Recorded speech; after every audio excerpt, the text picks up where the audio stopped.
નમસ્કાર દર્શક મિત્રો, હું છું રૂપલ લોણીચિયા. સંપૂર્ણ ન્યૂઝમાં આપનું સ્વાગત છે. યાત્રાધામ અંબાજીમાં છેલ્લા કેટલાય દિવસોથી દબાણ ઝુંબેશ ચાલી રહી છે તેવી વાતો વહેતી થઈ છે, પણ આ અફવા છે કે હકીકત તેવી કોઈ ખુલીને જવાબ નથી મળી રહ્યો.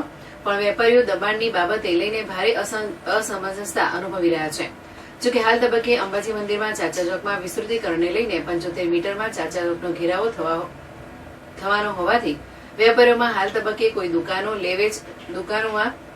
લેવેચ નથી થઈ રહી. તેટલું જ નહીં, પણ દુકાનોમાં કોઈ રિનોવેશનની કામગીરી પણ કરાવી નથી રહ્યું. વેપારીઓમાં પોતાની જગ્યાને લઈને સતત ભય સતાવી રહ્યો છે. જોકે અંબાજીના બજારોમાં આડેધડ ઉભા રહેતા લારી ગલ્લા અને પાથરણાવાળા કે રસ્તા પર નડતરરૂપ દબાણો યાત્રિકોને તથા વાહનોની અવરજવરમાં આડખેલી રૂપ બની રહ્યા છે. ત્યારે આ દબાણ દૂર કરવાની વહેતી થયેલી વાતોને લઈ દબાણ આખરે ક્યારે આવશે તેની કોઈ તારીખ જાહેર કરવામાં આવી નથી.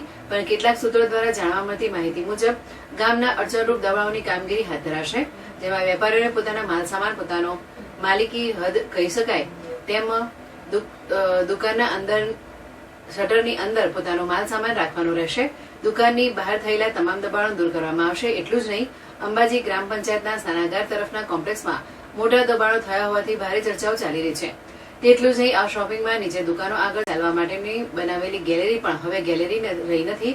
ત્યાં પણ વેપારીઓએ દિવાલો ચણી મોટા દબાણો કરી દીધા છે. તે બાબતે પણ ગ્રામ પંચાયતના સૂત્રો દ્વારા મળેલી માહિતી મુજબ આ ગેલેરી પણ આગામી સમયમાં ખુલ્લી કરાવવાની કામગીરી હાથ ધરાશે તેવું જાણવા મળે છે.